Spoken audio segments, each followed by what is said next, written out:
Seja bem-vindo, bem-vinda ao estudo do Livro dos Espíritos de hoje. Busque um ambiente tranquilo e sereno. Prepare o seu recipiente com água, que será magnetizado no decorrer do estudo de hoje, e fixe o pensamento em Jesus. Bons estudos!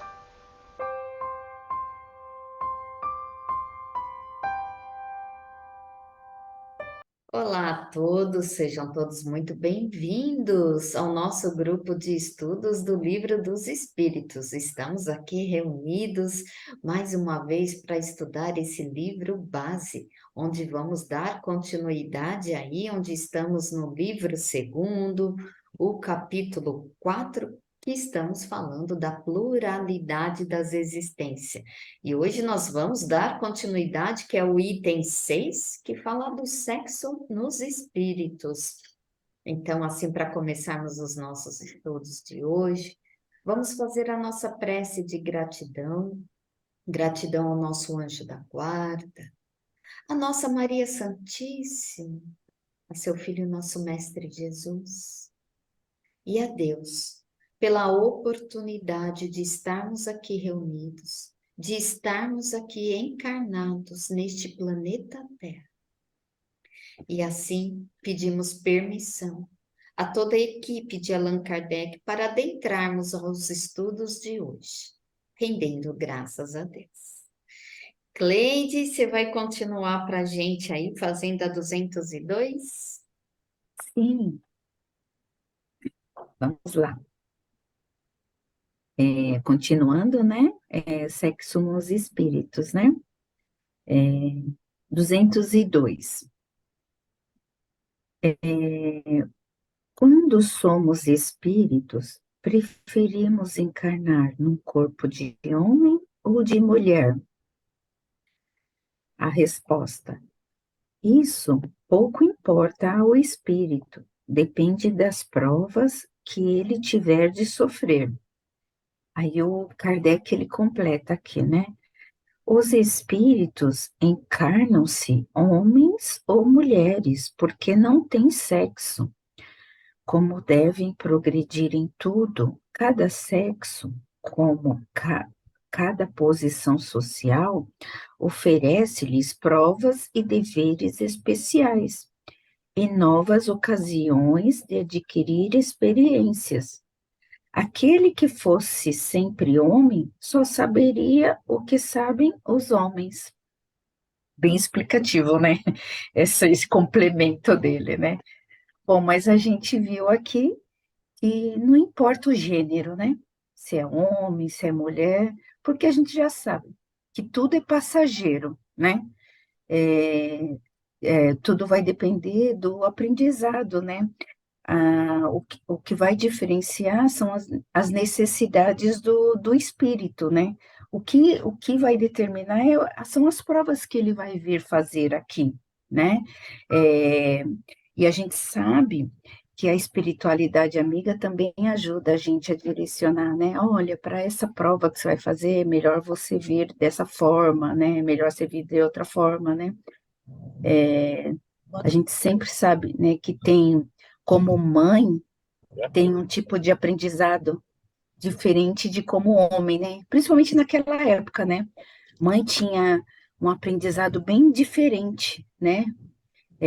Porque a mãe, ela tinha que cuidar da casa, cuidar do filho, gerar e tudo. O pai tinha que prover o sustento da casa. Tinha outras tarefas, né? Naquela época era bem definidas as funções, né? Mas a gente sabe que tudo vai depender de como, de quais são as provas que o espírito tem que passar, né? Mas tanto um quanto o outro, a gente sabe que vai ter os direitos e os deveres, né? E a gente sabe que a gente só vem aqui para um propósito, né, gente? Se melhorar. No geral, o propósito é esse. E a gente sempre sabe, né? A gente nunca está sozinho, nem lá na hora da escolha de tudo, e de quem vai ser o nosso pai, de qual vai ser a nossa história.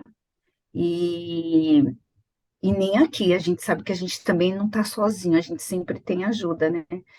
E lendo ontem eu dei uma lida, né, na minha pergunta, e eu lembrei acho que se vocês não leram o livro Missionários da Luz, provavelmente vocês já devem ter ouvido em alguma palestra a história de Segismundo, porque assim, muitos palestrantes usam a história do Segismundo porque ela é muito explicativa, assim, de como é o processo da reencarnação.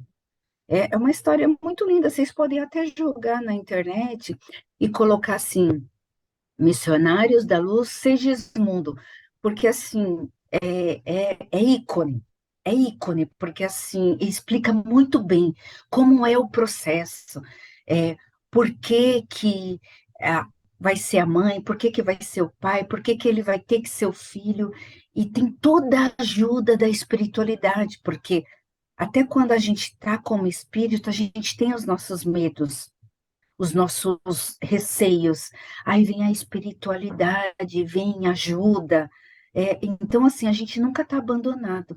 A espiritualidade está sempre ali ajudando, né? Então, tudo tem um direcionamento da espiritualidade.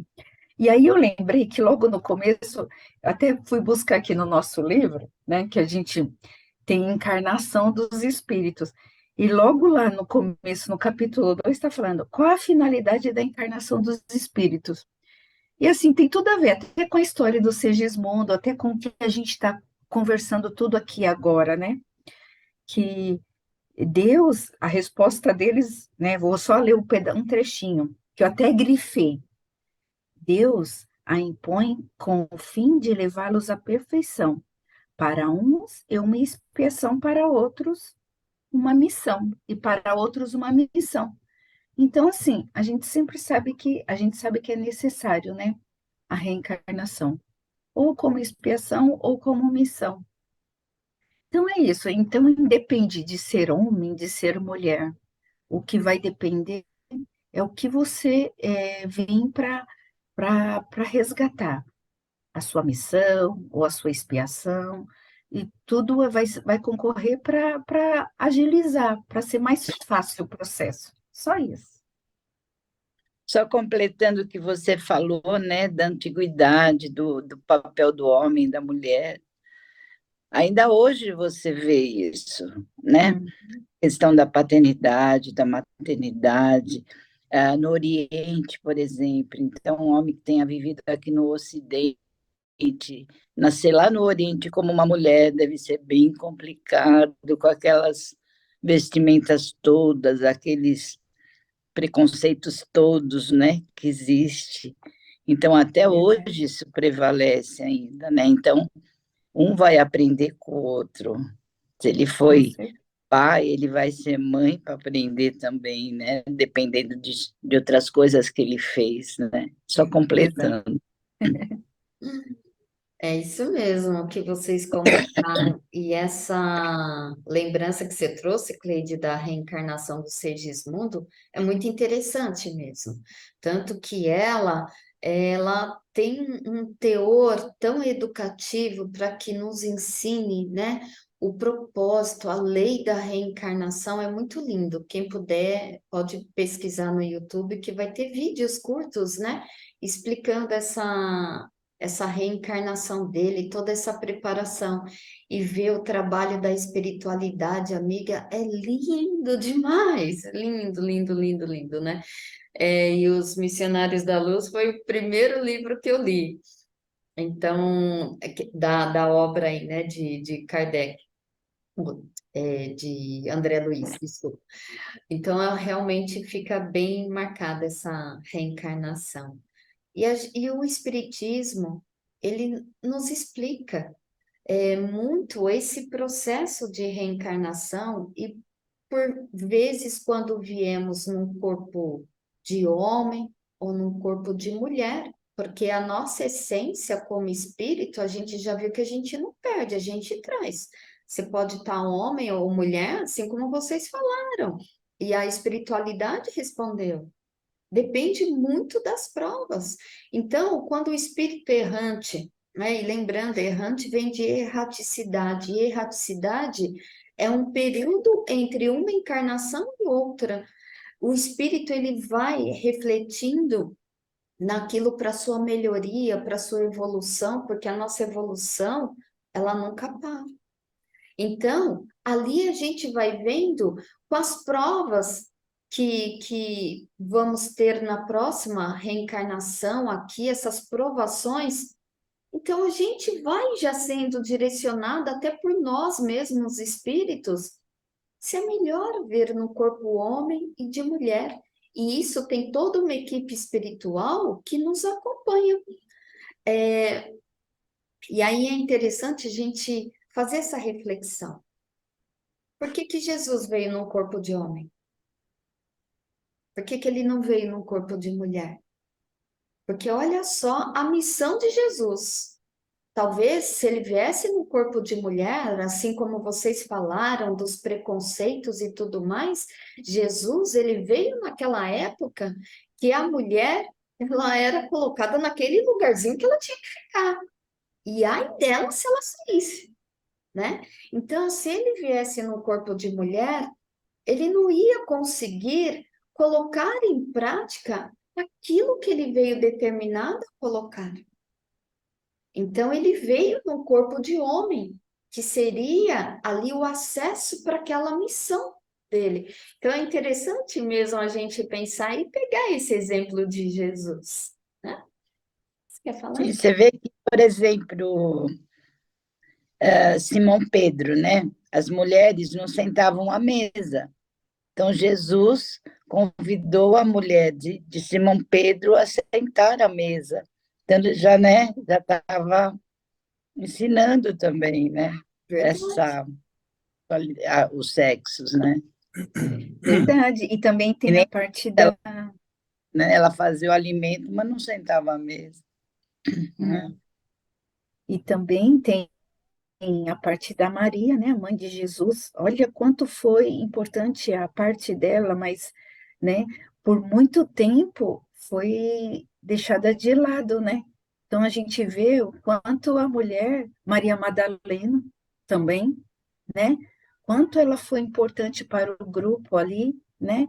E sempre foi, muitas vezes foi rejeitada até pelos apóstolos, né? Porque Jesus não via nela aquela coisa de mulher, aquela coisa de ser um ser diferente, né? Ele via ela como uma irmã, né? Um ser igual a todo mundo, mas até os apóstolos a diferenciava, e ela tinha tanto potencial quanto os apóstolos, né? E você Sim. vê o quanto ela foi deixada de lado, Maria Madalena, né?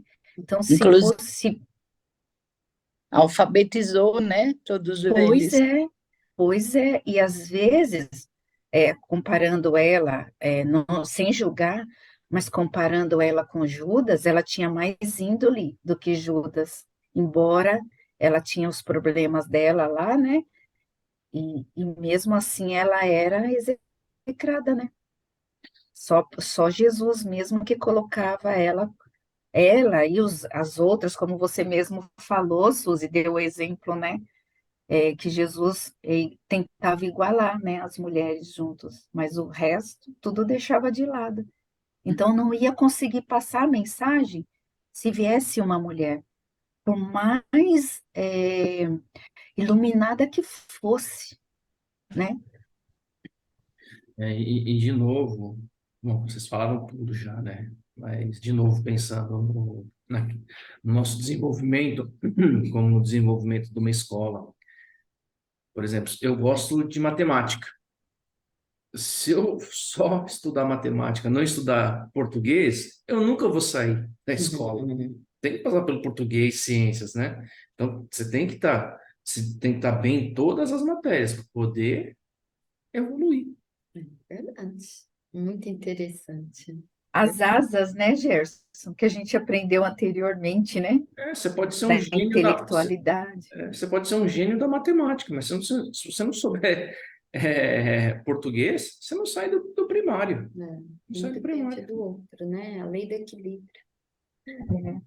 Suzelei, você vai fazer a 203 para nós? Bom, então, item 7. Vamos entrar no item 7. Parentesco e filiação. Pergunta 203. Os pais transmitem aos filhos uma porção da sua alma ou nada mais fazem do que lhes dar a vida animal a uma nova alma, vem juntar depois a vida moral? Eles respondem: somente a vida animal, porque a alma é indivisível. Um pai estúpido pode ter filhos inteligentes e vice-versa. Na verdade, Caiu a algum problema? Pode da continuar, grava. Su. Então, o espírito, como já foi colocado, ele vai escolher os pais, né? E vai depender das provas e expiações que ele vai ter que passar, né? Então, na verdade, o que vai ocorrer se na encarnação anterior, a encarnação anterior, eles foram inimigos, hoje eles vão procurar vir um pouquinho mais harmonizados, né? Onde cada um vai aprender com o outro, vai ensinar muito, mas também vai aprender, e vice-versa. Então, eles podem ser totalmente diferentes em tudo, mas tem um sentido dele estar ali. Então, não é uma questão de alma, são dois espíritos independentes, né, que vão, cada um à sua maneira, ao seu modo, ao seu tempo, aprender e ensinar. Embora possam ser bastante diferentes, normalmente são, né? É o que eu entendi. É isso aí, Su. Nessa 203, que a gente começa esse item de parentesco e filiação, é muito interessante essa pergunta de Kardec, porque ele quer saber se o pai ele transmite ao filho um pedaço da sua alma, né? E é muito interessante essa pergunta dele, assim, como da célula que vai desenvolver o corpo físico, se ele dá também um pedacinho aí do espírito, da alma. E a gente já sabe, a espiritualidade nos explica, porque a alma, ela é indivisível, é individual e é de cada espírito mesmo. Então, como a gente já viu, olha como a sequência que Kardec fez no Livro dos Espíritos é perfeita, né, gente? Que a gente já viu que mesmo a gente vindo ora homem, ora mulher, o nosso espírito é o mesmo, né? A gente não perde nada das encarnações passadas. Então, a gente leva tudo. Então, aqui, mesmo a gente nascendo de um pai e de uma mãe, a gente vai, a gente herda, né, outras coisas, mas não aquela individualidade espiritual, aquela da alma. Porque o corpo humano, por vezes, tem muitas heranças, né, dos seus ancestrais. É um cabelo, é um olho, é a cor da pele. Então, tudo isso aí o ser, o corpo, o material, ele vai herdando. Agora, no entanto, o espírito não herda do espírito, né? Então, a moralidade, o espírito, ele vai conquistando por si só e de acordo também com o auxílio dos que convivem com ele, né? Por isso que os pais, eles têm uma grande importância, né, de passar aquilo que é bom, da moralidade, porque isso consegue. Então, por exemplo, um pai ignorante, ele pode ter filhos muito inteligentes, né? E eu digo assim, ignorante no sentido de conhecimentos, né, da intelectualidade. Então, ele pode ter filhos inteligentes. E por vezes também você pode ter um pai inteligentíssimo, e tem um filho que não tem toda essa inteligência, que aí vai ter que ralar mesmo, vai ter que estudar muito, né? Por vezes você vê que tem gente que às vezes lê um determinado texto, pega no ar. Às vezes tem uns ali na mesmo seio familiar que vai ler 10 vezes e ainda não entendeu. Então, isso é muito real, né, para nós. E tem uma parte no acho que é o capítulo 14 do Evangelho segundo o Espiritismo, que ele vai falar da parentela. A parentela corporal e a parentela espiritual, é o item 8. E é interessante porque ali nos diz que os laços de sangue, eles não criam forçosamente os laços, sim, os laços do espírito, porque ali até tem essa fala, o corpo procede do corpo, ou seja, o material, né? Mas o espírito não procede do espírito. Então, tem essa fala aqui no Evangelho. Então, o espírito já existia antes dessa formação aí do corpo físico. Então, o pai que cria é, o, o espírito, né, o filho, então o pai ele auxilia nesse desenvolvimento moral, mas vai ajudar o filho nesse progresso, porque ele já vem com a individualidade dele, né? Essa responsabilidade mesmo dos pais. Pode falar, Jé. No capítulo anterior, a gente viu na origem dos espíritos, né? Deus cria cada um com a sua individualidade. Uhum. Então, não é que um espírito nasce em decorrência de união de outros dois. Não, o espírito, Deus cria cada um. Aí já ajuda a responder metade aqui desse questionamento. E é isso, né, Meire? O que a gente herda dos pais é que é o DNA, né? Uma questão puramente física, biológica, quer dizer, né? Biológica, física. E padrões comportamentais também. Parte vem do quê? Vem dos pais, né? Então, aquela criação, se você vive num ambiente mais ameno, mais hostil, né? Parte da sua personalidade vai vir daí. E outra parte vai vir de outros comportamentos, de outras, oriundo das outras encarnações que nós tivemos. Então, assim, curto e grosso, como ele falou aqui, né?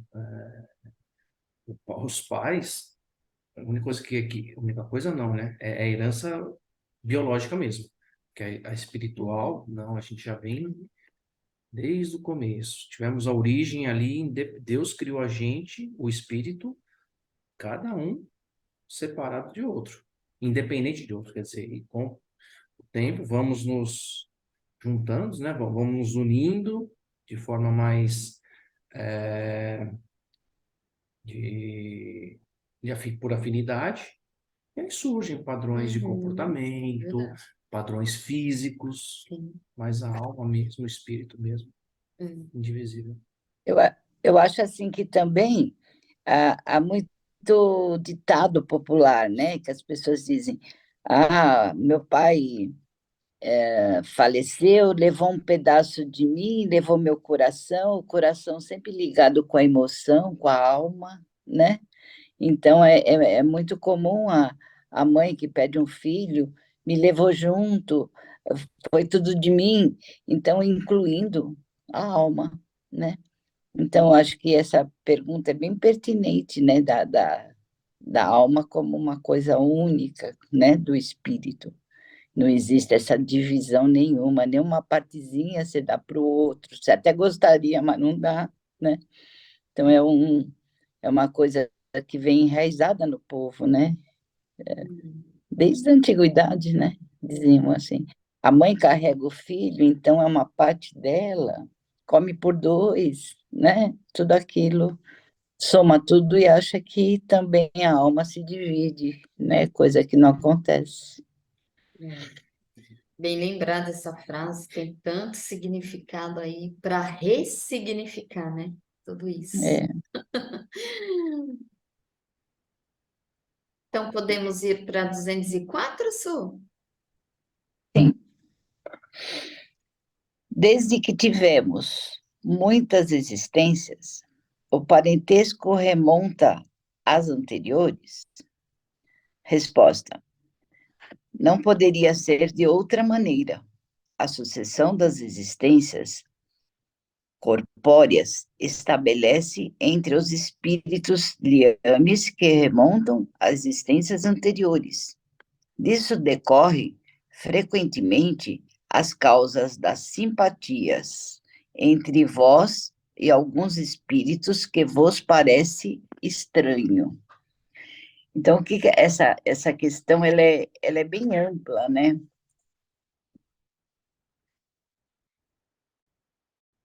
Quando a gente escolhemos lá do outro lado, geralmente são pessoas que já convivemos, são espíritos afins, né? Já fomos pais, já fomos irmãos, já fomos várias coisas nessa terra. E também tem também espíritos que ficam na família, que são estranhos também, né? Que são agregados, né? Que vêm agregados naquela reencarnação. Então, a gente vê assim, por que a simpatia, né? Os próprios filhos colocam, não, mãe, você gosta mais dele do que de mim, você dá mais atenção para ele do que de mim, isso também tem a ver, eu acho, com a espiritualidade. Então, tem pessoas dentro da sua família que você é mais afim, não tem como, né? Você tem mais simpatia, você tem mais harmonia, e tem outros que são seus próprios filhos que você não se harmoniza tanto, e tem aquela dificuldade que ele coloca ah, os agregados também, como os servos, eles colocam, os vizinhos. A gente poderia até dizer, a gente até costuma dizer a família espiritual do CEF. Então, é a nossa segunda casa, a nossa segunda família. E é uma família que a gente é muito afim, né? Tem muita coisa em comum que muitas vezes a gente não tem na própria família, né? Eu tenho um amigo lá no CEF que ele costuma dizer: eu convivo muito, muito mais aqui do que com a minha própria família. Eu me sinto muito, muito melhor com essa segunda família do que a minha verdadeira. Eu não converso com meu pai, né? Então a gente vê bem isso, o afim, né? O estranho e a simpatia. Então, não é todos da família que você tem a mesma simpatia, não tem como, né? Porque é uma questão que vem anterior. Muitos aqui, a gente está nas provas e expiações que é preciso essa harmonização, né? Então, há essa, às vezes, indiferença, vai demorar um pouco, várias encarnações, para poder ter essa harmonia, essa harmonização. Eu entendi assim essa questão.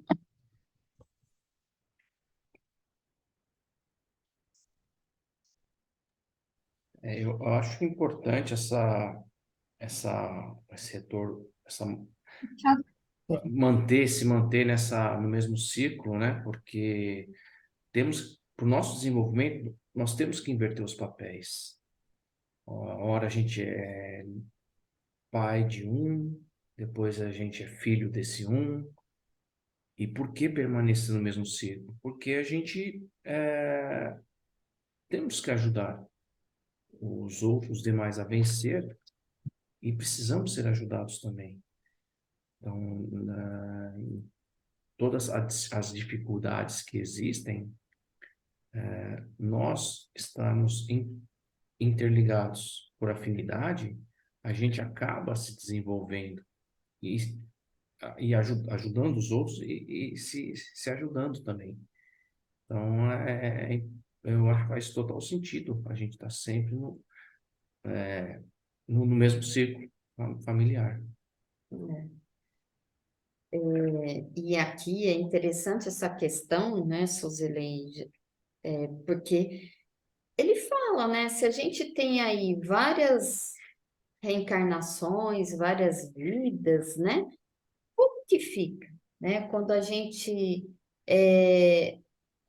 desencarna, já que temos aí muitas vidas, como que fica esse grau, né? Esses parentes? E a gente vai ter essa noção que realmente vai se ampliando cada vez mais, né, gente? Porque, voltando aqui também no capítulo 14, e continua aqui no item 8 que fala, né, desses laços consanguíneos, que os verdadeiros laços de família são também aqueles da simpatia, da comunhão de ideias, assim como você falou, Suzele. Então, por vezes, acontece de ter mais afinidade, às vezes, por um amigo do que por um irmão, né? Então, isso acontece sim. Então, lembra quando Jesus ele falava para a multidão, ele falava quando sua mãe e seus irmãos eles chegaram. Então Jesus estava ali falando com o povo e sua mãe e seus irmãos chegaram e ali do lado de fora.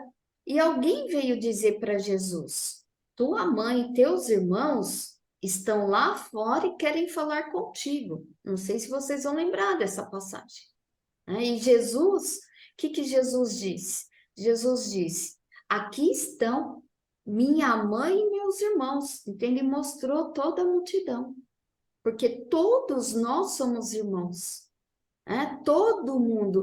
Então, ali Jesus, numa simplicidade, né? Numa frase, ele aí vem nos explicar que aquele que está ali na multidão, eu já vou ser irmão dele ali na mesma família.